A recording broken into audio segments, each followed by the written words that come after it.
Margaret Wellington stood in her marble-floored kitchen, watching through the large window as her new maid worked in the garden. The woman moved slowly, carefully tending to the roses that Margaret prized so much. At 62, Margaret had grown accustomed to a life of luxury. Her late husband's successful business had left her with more money than she could spend in several lifetimes. The maid's name was Sarah Johnson, a quiet woman in her 40s who had started working for Margaret just 2 weeks ago. Sarah had 3 children and worked 2 jobs to make ends meet. Her previous employer had recommended her highly, praising her honesty and hard work. But Margaret had her doubts. She had never employed a black maid before, and her wealthy friends often whispered warnings about trusting those people in their homes. Margaret's suspicions grew stronger each day. When she couldn't find her expensive pen, she immediately suspected Sarah had taken it. When a $20 bill went missing from her purse, she was certain Sarah was the thief. She never considered that she might have misplaced these items herself. Her mind was already made up about Sarah's character. Sarah, meanwhile, worked diligently every day. She arrived at 7 in the morning and stayed until 5 in the evening. She cleaned every room thoroughly, prepared meals exactly as Margaret liked them, and never complained about the long hours. She desperately needed this job. Her youngest daughter, Emma, had been diagnosed with asthma, and the medical bills were piling up. Her older children, Marcus and Lisa, were both in high school and needed money for books and supplies. Every evening, Sarah would return to her small apartment feeling exhausted but grateful. She would help her children with homework, prepare their dinner, and often fall asleep while reading to Emma. The salary from Margaret's house, combined with her weekend job cleaning offices, barely covered their expenses, but it was enough to keep them going. Margaret, however, grew more hostile with each passing day. She would follow Sarah around the house, checking her work and making snide comments. When Sarah was dusting the expensive china, Margaret would hover nearby, making remarks about how some people couldn't be trusted with valuable things. Sarah endured these comments silently, focusing on her work and thinking about her children. The breaking point came on a hot Tuesday morning. Margaret had planned a garden party for her book club friends. She wanted everything to be perfect. The house had to sparkle, the garden had to be immaculate, and the refreshments had to be prepared exactly right. She had been particularly stressed about impressing Mrs. Victoria Ashford, the wealthiest woman in their social circle. Sarah arrived that morning to find Margaret in an unusually agitated state. The older woman was pacing around the house, checking and rechecking everything. She criticized the way Sarah had arranged the flowers, complained about streaks on the windows that weren't actually there, and demanded that Sarah re-clean rooms that were already spotless. As Sarah worked to prepare the refreshments in the kitchen, Margaret stood watching her every move. The tension in the air was thick. Sarah was trying her best to work quickly and efficiently, but Margaret's constant supervision was making her nervous. Her hands began to shake slightly as she arranged delicate pastries on the serving trays. Margaret's phone rang, and it was Mrs. Ashford calling to confirm the time of the party. During the conversation, Mrs. Ashford mentioned that she had recently fired her own maid for stealing jewelry. Margaret's eyes immediately turned to Sarah, who was still working quietly in the kitchen. The seed of suspicion that had been growing in Margaret's mind suddenly bloomed into full-blown paranoia. After hanging up the phone, Margaret marched into her bedroom to check her jewelry box. Her heart racing, she opened the velvet-lined case and began counting her pieces. Everything seemed to be there, but then she noticed that her favorite diamond bracelet wasn't in its usual spot. She searched frantically through the box, but couldn't find it anywhere. Margaret's face flushed with anger. She was absolutely certain that Sarah had stolen her bracelet. The fact that she had worn the bracelet to dinner just 3 nights ago and might have left it in the bathroom never crossed her mind. She stormed back to the kitchen, her expensive heels clicking loudly on the marble floor. Sarah was at the sink, washing the mixing bowl she had used for the pastries. She had her back turned to Margaret and didn't hear her approach. Margaret stood there for a moment, watching Sarah work, her anger building with each second. In her mind, she was already convinced that this woman was a thief, who had violated her trust and stolen from her home.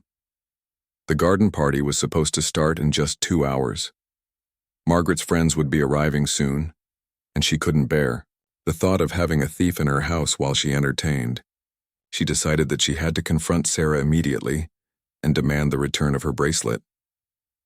Sarah sensed someone behind her and turned around, wiping her hands on a kitchen towel. She smiled politely at Margaret, unaware of the storm that was about to break over her head. Margaret's expression was cold and hostile, but Sarah had grown accustomed to her employer's moods over the past 2 weeks. The afternoon sun streamed through the kitchen windows, casting long shadows across the floor. Outside, the garden looked perfect for the party, with every flower in bloom and every hedge perfectly trimmed. Inside, however, the atmosphere was about to turn explosive. Margaret took a deep breath, her hands clenched into fists at her sides, ready to accuse Sarah of the theft she was certain had occurred. Sarah waited patiently, still holding the kitchen towel, wondering what task Margaret would assign her next. She had no idea that her entire life was about to change in the next few moments. The peaceful morning routine was about to be shattered by an accusation that would have consequences neither woman could imagine. Margaret's voice cut through the kitchen like a sharp knife.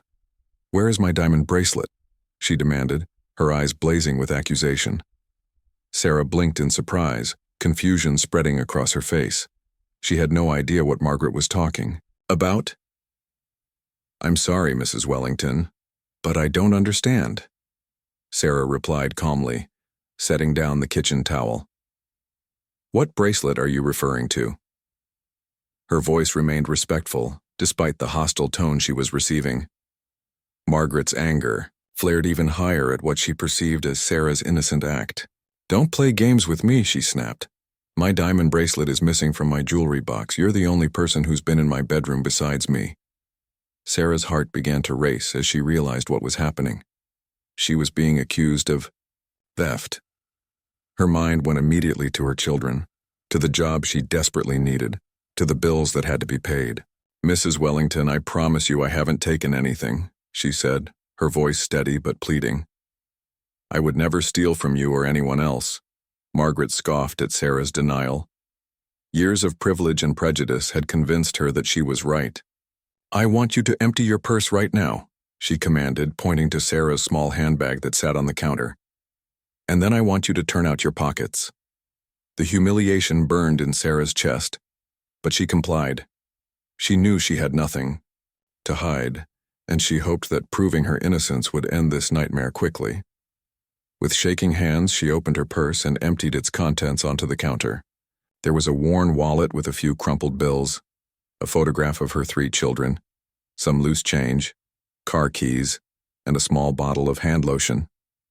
Margaret examined each item suspiciously, as if the bracelet might be hidden inside Sarah's wallet or somehow concealed in the photograph.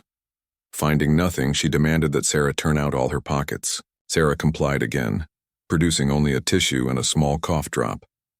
The lack of evidence should have made Margaret reconsider her accusation, but instead, it only fueled her paranoia.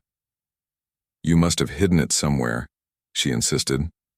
"Maybe in your car, or you've already given it to someone else." Sarah felt tears beginning to form in her eyes, but she fought them back. She couldn't afford to break down now. "Mrs. Wellington, please listen to me," she said, her voice barely above a whisper. "I have never stolen anything in my life. I work hard for everything I have. I would never jeopardize my job or my reputation by taking something that doesn't belong to me." Margaret wasn't listening. In her mind, Sarah's emotional response was just further proof of guilt. She grabbed a glass of water from the counter, the same glass Sarah had just filled for her morning tasks. Without warning, she threw the water directly into Sarah's face. The cold water hit Sarah like a slap. It soaked her hair, ran down her face, and dripped onto her work uniform. She stood there in shock, water still dripping from her chin, unable to believe what had just happened. The kitchen fell silent, except for the sound of water dropping onto the floor. "Get out of my house," Margaret hissed, her face twisted with anger and disgust. "Get out right now and don't ever come back. You're lucky I don't call the police."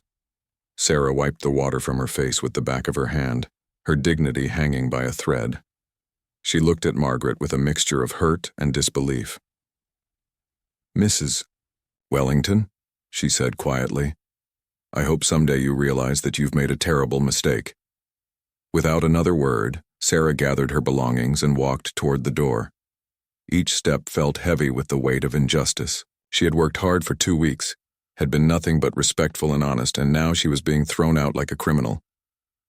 Margaret watched Sarah leave, feeling vindicated in her actions. She was convinced she had caught a thief and protected her property. The fact that she had just destroyed an innocent woman's livelihood didn't cross her mind. After Sarah left, Margaret tried to continue preparing for her garden party, but something felt different. The kitchen seemed too quiet, and she couldn't shake a nagging feeling in the back of her mind. She pushed these thoughts away and focused on arranging the pastries that Sarah had prepared before the confrontation. An hour before the party was scheduled to begin, Margaret went to her bathroom to freshen up and change into her party dress. As she reached for her favorite perfume on the bathroom counter, something glittered in the afternoon sunlight streaming through the window. There, nestled behind the perfume bottles, was her diamond bracelet. Margaret's hand froze in mid-air as she stared at the bracelet. Memories came flooding back. She had worn it to dinner 3 nights ago at the country club. When she came home, she had been tired and had removed it while washing her face, setting it down behind the perfume bottles. She had completely forgotten about it until this moment. The realization hit her like a physical blow. The bracelet had been in her bathroom the entire time. Sarah hadn't stolen anything. Margaret had accused an innocent woman, humiliated her, and fired her based on nothing but suspicion and prejudice. Margaret sank onto the edge of her bed, the weight of her actions crashing down on her.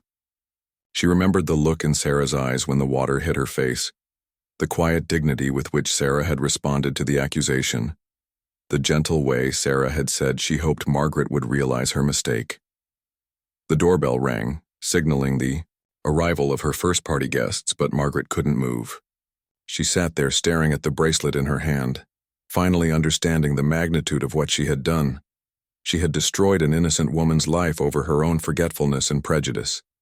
As she heard her friends chatting in the garden below, Margaret realized that Sarah was probably home by now, having to explain to her children why she had lost her job. The woman had mentioned needing the work, had always been punctual and reliable, had never given any real reason for suspicion. Margaret's perfectly planned garden party continued outside her window, but she remained in her bedroom, holding the bracelet and finally confronting the ugly truth about herself and her actions. The woman she had wronged was gone, and Margaret had no idea how to begin to make things right. Sarah drove home in silence, her wet clothes sticking uncomfortably to her skin. The afternoon sun streamed through her car windows, but she felt cold inside. Her hands gripped the steering wheel tightly as she tried to process what had just happened. In the span of 15 minutes, her life had been turned upside down. She pulled into the parking lot of her apartment complex and sat in her car for a moment, staring at the familiar building where she and her children lived. How was she going to explain this to them? How was she going to pay next month's rent? The weekend cleaning job at the office building wouldn't be enough to cover their expenses. Sarah finally forced herself to get out of the car and walk up the stairs to their second-floor apartment. She used her key quietly, hoping the children wouldn't be home yet. But as she opened the door, she heard Emma's distinctive cough coming from the living room. "Mama!" Emma's small voice called out. "You're home early." Sarah quickly went to the bathroom to change out of her damp clothes and splash cold water on her face, trying to erase the evidence of what had happened. When she looked in the mirror, her eyes were red from holding back tears and her face still showed the shock of the morning's events. Emma appeared in the bathroom doorway, holding her stuffed rabbit. At 8 years old, she was smaller than other children her age, made fragile by the asthma that often kept her home from school. "Are you okay, Mama? You look sad." Sarah knelt down and hugged her youngest daughter tightly. "I'm fine, sweetheart. Just tired." She couldn't bring herself to tell Emma that she had lost her job, especially when she didn't fully understand why it had happened herself. The front door opened, and Marcus and Lisa came home from school. At 17 and 16, they were old, enough to understand the family's financial struggles. They had watched their mother work multiple jobs ever since their father had left, when Emma was just 3 years old. "Mom, why are you home so early?" Lisa asked, dropping her backpack by the door. She immediately noticed something was wrong from her mother's expression. Sarah gathered all 3 children in the living room. She knew she couldn't hide the truth from Marcus and Lisa for long. They would need to know why she would be home more often, why money would be even tighter than usual. "I need to tell you all something," Sarah began, her voice steady despite the turmoil inside her. "I lost my job today at Mrs. Wellington's house." Marcus, who had been planning to ask for money for a school trip, immediately forgot about it. "What happened? Did she say why?" Sarah struggled with how much to tell them. She didn't want to burden them with the details of the accusation and humiliation, but she also didn't want to lie. "She thought I had taken something that belonged to her. I hadn't, but she didn't believe me." Lisa's eyes flashed with anger. "That's not fair. You would never steal anything." "I know, honey," Sarah said, reaching out to touch Lisa's hand. "Sometimes people make mistakes about other people. Sometimes they judge too quickly." Emma, who didn't fully understand what was happening, climbed into her mother's lap. "Will we be okay, Mama?" Sarah held her daughter close, breathing in the scent of her shampoo. "We'll be okay, we always figure things out, don't we?" But privately, Sarah was terrified. The rent was due in 2 weeks. Emma's medication was expensive, and the family's health insurance was tied to her job with Margaret. She would have to apply for new positions immediately, but finding work that paid as well as Margaret's job would be difficult.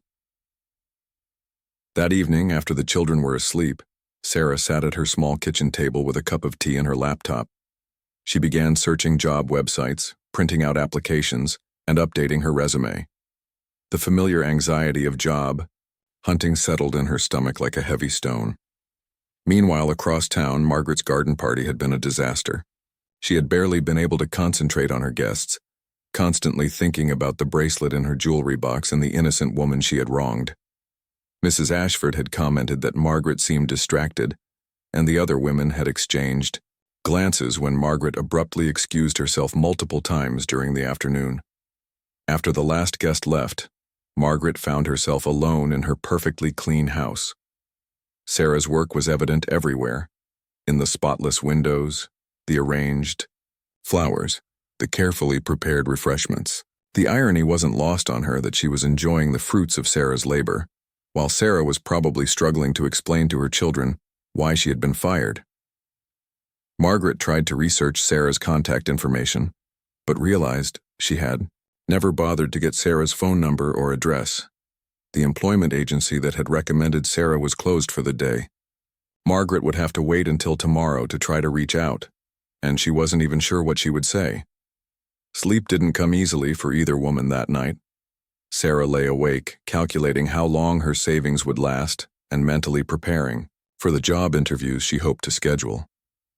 Margaret stared at her ceiling, replaying the scene in her kitchen over and over, wishing she could take back the moment when she had thrown the water in Sarah's face. The next morning, Sarah was up, early, dressed in her best outfit, ready to submit job applications in person. She had arranged for a neighbor to watch Emma, and she planned to spend the entire day going from house to house in the wealthy neighborhoods, hoping to find another domestic position. Her first stop was at an employment agency across town. The woman at the desk was kind but not encouraging. "The market is tough right now," she explained. "Most families want references from recent employers. Do you have a reference from Mrs. Wellington?" Sarah's heart sank. She knew Margaret would never give her a positive reference. In fact, Margaret might even warn other potential employers against hiring her. The accusation of theft, even though it was false, would follow her wherever she tried to work. As Sarah left the employment agency, she felt the weight of injustice pressing down on her shoulders. She had worked honestly her entire life, had raised 3 children as a single mother, had never asked for anything she hadn't earned.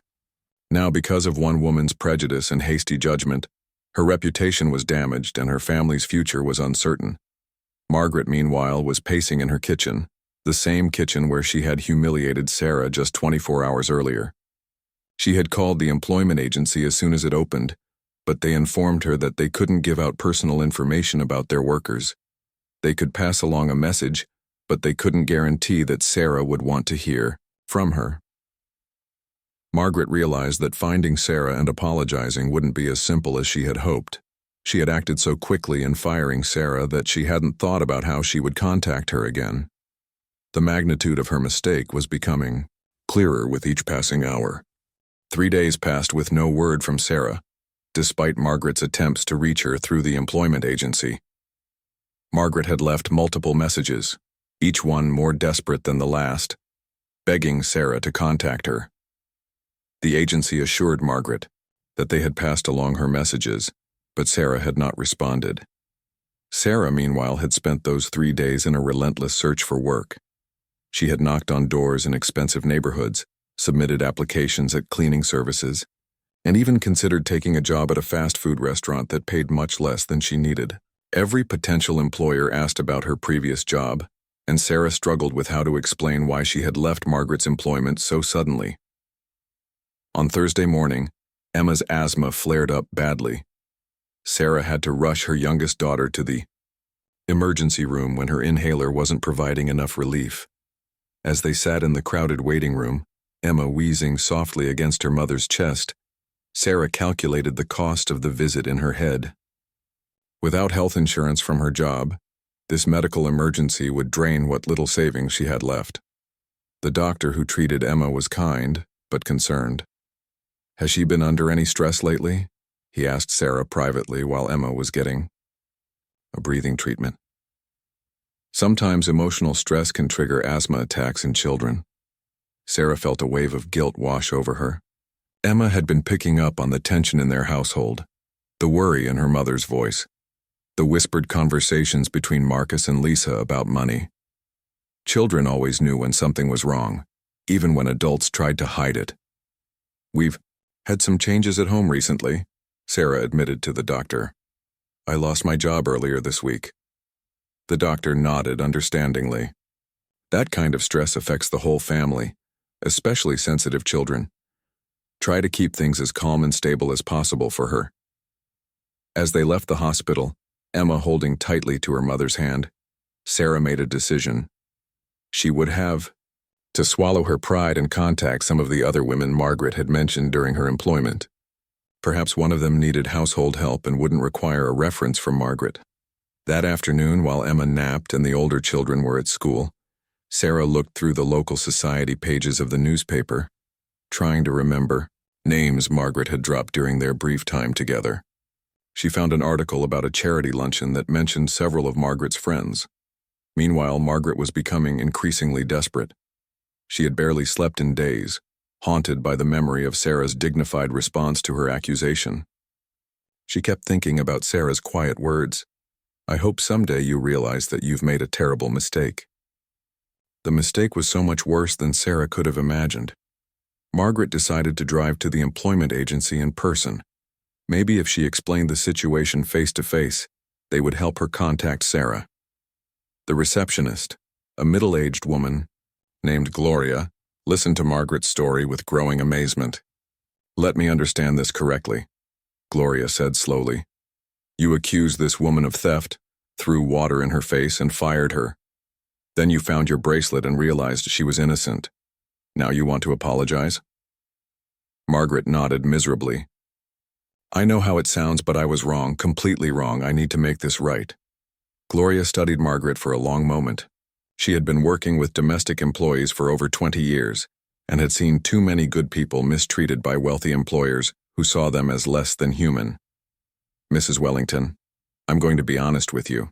Sarah Johnson is one of the finest people I've ever placed in a position. She's honest, hardworking, and devoted to her children. What you did to her was terrible." "I know," Margaret whispered. "That's why I need to find her." Gloria hesitated, then made a decision. "I can't give you her contact information, but I can tell you that she's been in here every day looking for work. She's desperate, Mrs. Wellington. She has 3 children, including a little girl with asthma who needs expensive medication.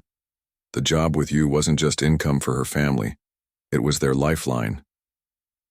The weight of this information hit Margaret like a physical blow. She had been so wrapped up in her own guilt that she hadn't fully considered the practical consequences of her actions for Sarah's family. A sick child, medical expenses, rent due. Sarah's life had been turned upside down because of Margaret's prejudice and carelessness. "Please," Margaret begged. "There must be some way to reach her. I want to give her job back with a raise. I want to pay her for the days she's missed. I want to help with her daughter's medical expenses." Gloria considered this. She had seen many employers try to buy their way out of guilt, but something in Margaret's voice seemed genuinely remorseful. "If she comes in again, I'll tell her you want to speak with her. But Mrs. Wellington, you need to understand that money doesn't fix everything. You damaged this woman's dignity and reputation.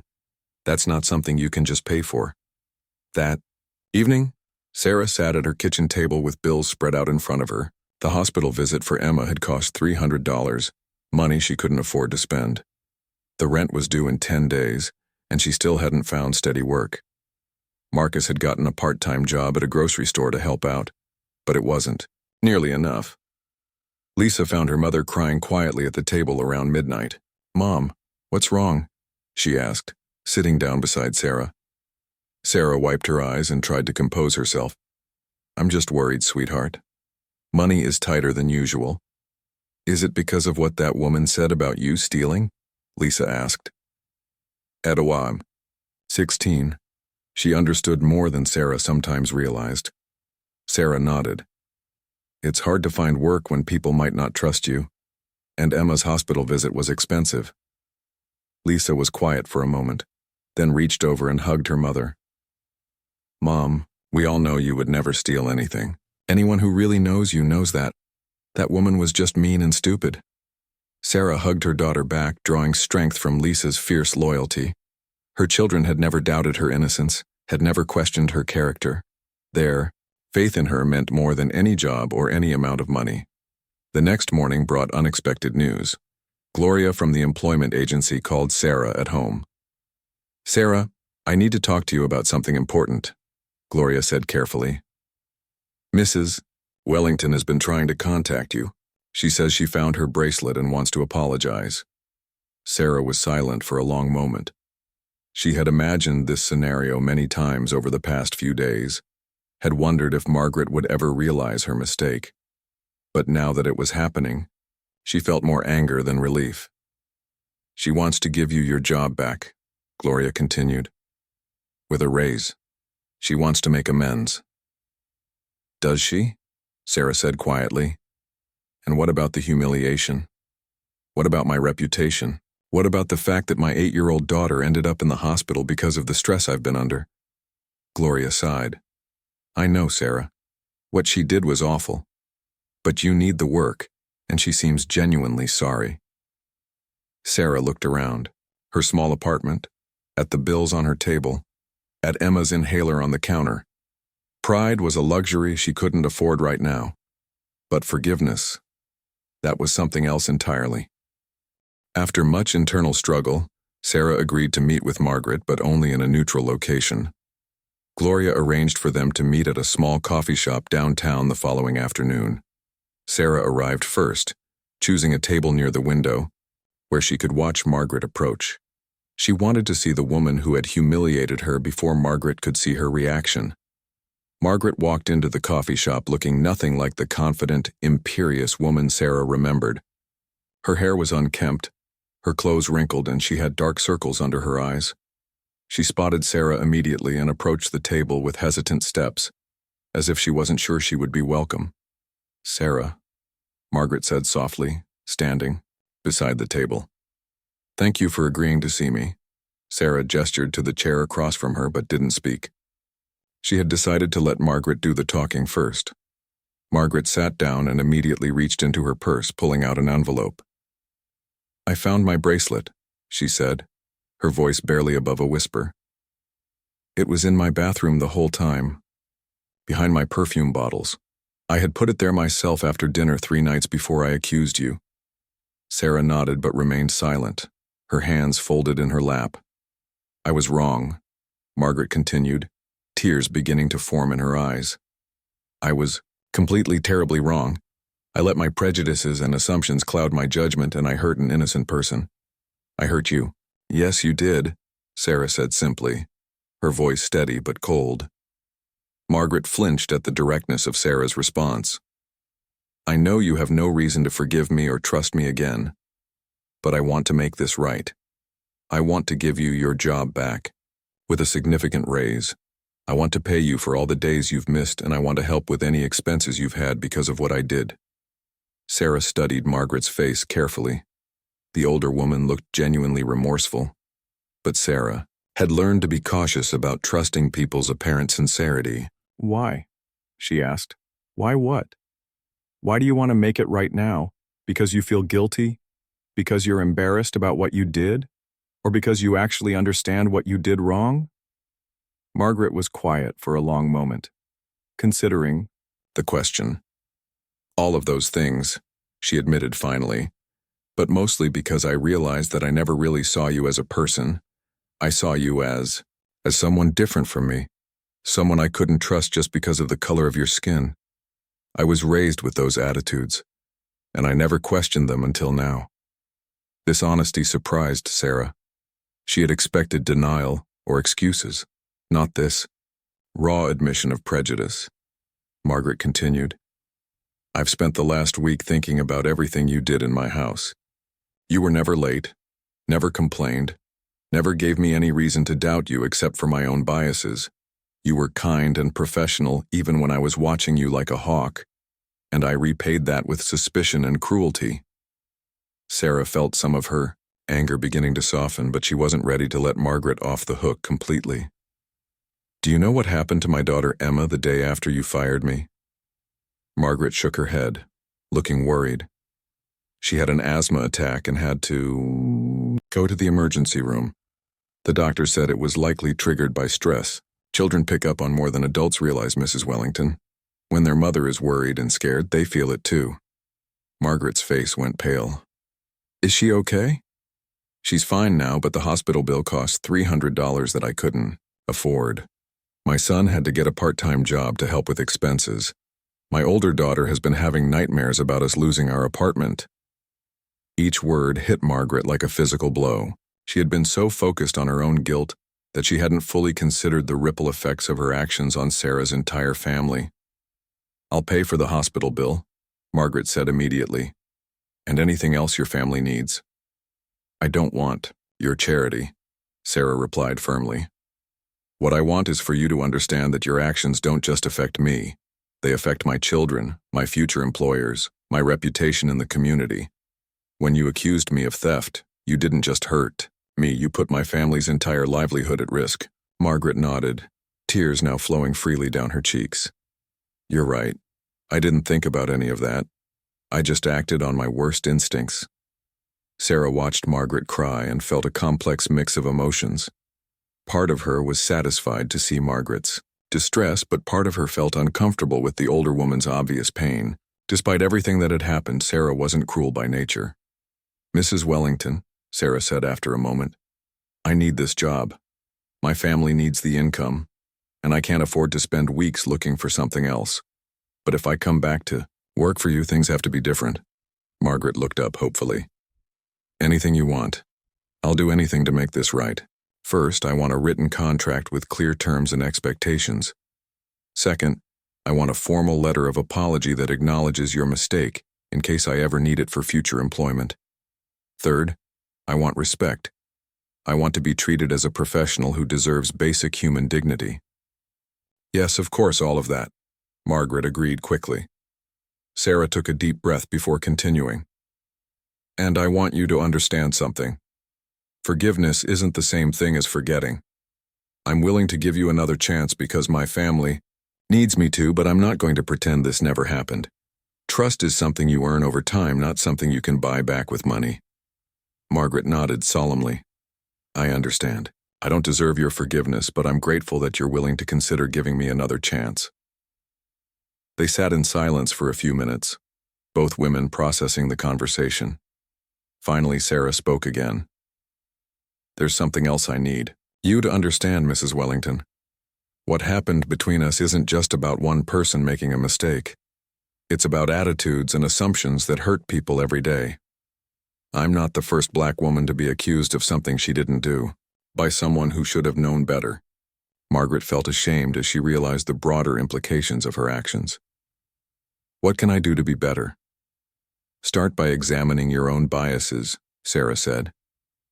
Think about the assumptions you make about people based on their race, their background, their circumstances. And when you catch yourself making those assumptions, stop and ask yourself if they're fair.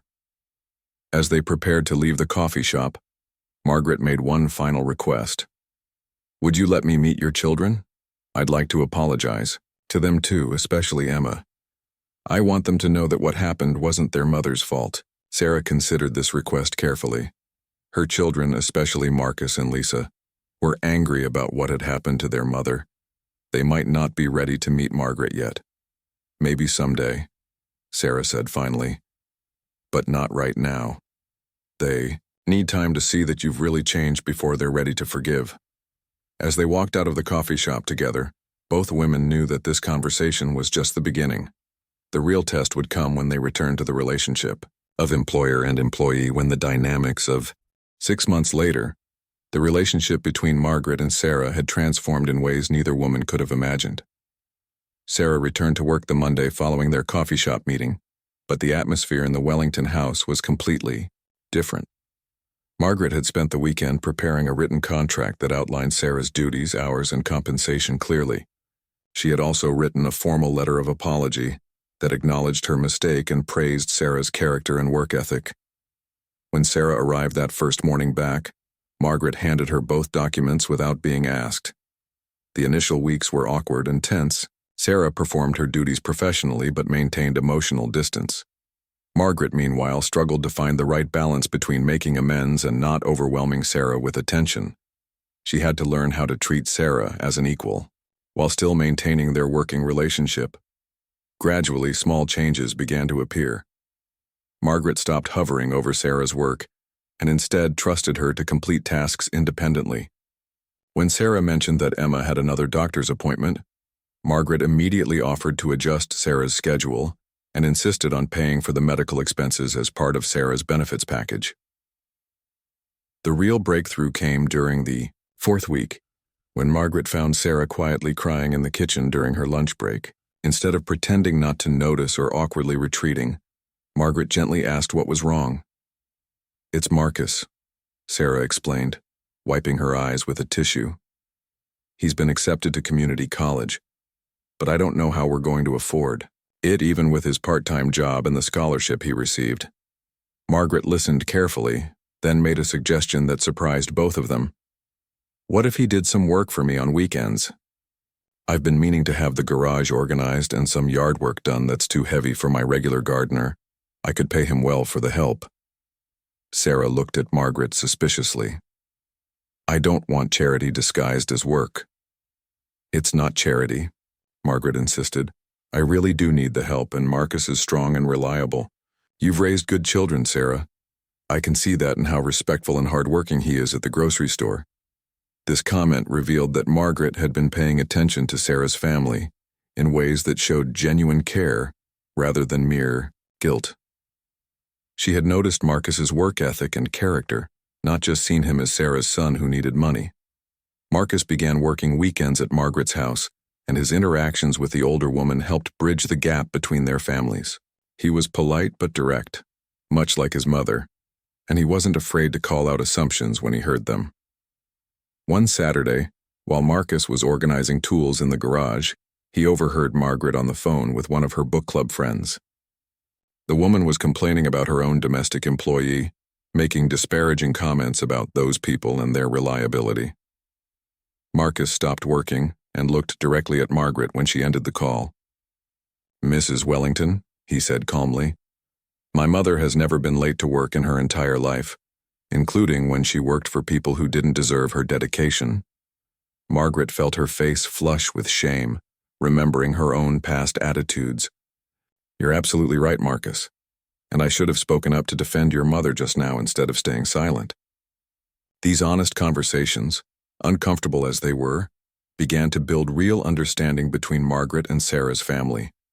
Margaret was learning to recognize her own biases and to speak up against them, even when it meant confronting her social circle. The transformation in Margaret became evident to everyone around her. Her book club friends noticed that she was more thoughtful in her comments about social issues. When Mrs. Ashford made a cutting remark about immigrants at a luncheon, Margaret quietly but firmly disagreed, sharing what she had learned about making assumptions about people. Sarah, meanwhile, was watching Margaret's efforts with cautious optimism. The older woman's attempts at change seemed genuine rather than performative. Margaret had begun reading books about racial history and social justice, often asking Sarah thoughtful questions about her experiences. One afternoon, while Sarah was preparing dinner, Margaret approached her with a proposal that would test how much their relationship had truly evolved. "Sarah, I've been thinking about something." Margaret began carefully. "I know I mentioned wanting to meet your children properly, and I understand they might not be ready. But I was wondering if you'd consider bringing them for dinner sometime soon, not as my employees' children, but as guests." Sarah paused in her food preparation and looked at Margaret thoughtfully. "What made you think of this now?" "Emma's birthday is coming up next week," Margaret said. "You mentioned she's been wanting to see the garden when the roses are in full bloom. I thought maybe we could have a small celebration here if you'd like." Sarah was touched by Margaret's thoughtfulness but still cautious. "The children have some strong feelings about what happened, especially Lisa. She's very protective of me." "I understand," Margaret replied. "And I think they have every right to those feelings. But I'd like the chance to show them that I've learned from my mistakes, if you think they're ready." That evening, Sarah discussed the invitation with her children. Emma was excited about seeing the garden and having a birthday party in the big house. Marcus was neutral, having gotten to know Margaret through his weekend work. But Lisa was resistant. "Why should we go there?" Lisa asked angrily. "She treated you horribly, Mama. Just because she feels guilty now doesn't mean we have to forgive her." Sarah sat down with her 16-year-old daughter and spoke honestly. "You're right to be angry, Lisa. What she did was wrong, and you don't have to forgive her if you're not ready. But I've been watching her these past months and I think she's genuinely trying to change. But what if she's just pretending? Then we'll find out and we'll deal with it then," Sarah replied. "But I think people deserve a chance to prove they can be better than their worst moments." The birthday dinner took place on a sunny Saturday evening in May. Margaret had decorated the garden with fairy lights and had prepared all of Emma's favorite foods, which she had learned about by listening to Sarah talk about her children over the months. Lisa remained guarded throughout the evening, but she gradually warmed up when she saw how naturally Margaret interacted with Emma and Marcus. There was no condescension or artificial friendliness, just genuine interest in their thoughts and experiences. The evening's most meaningful moment came when Emma, tired from playing in the garden, climbed into Margaret's lap while they were all sitting on the patio. Margaret looked at Sarah with tears in her eyes, understanding the trust that this simple gesture represented. As the evening wound down and Sarah's family prepared to leave, Lisa approached Margaret privately.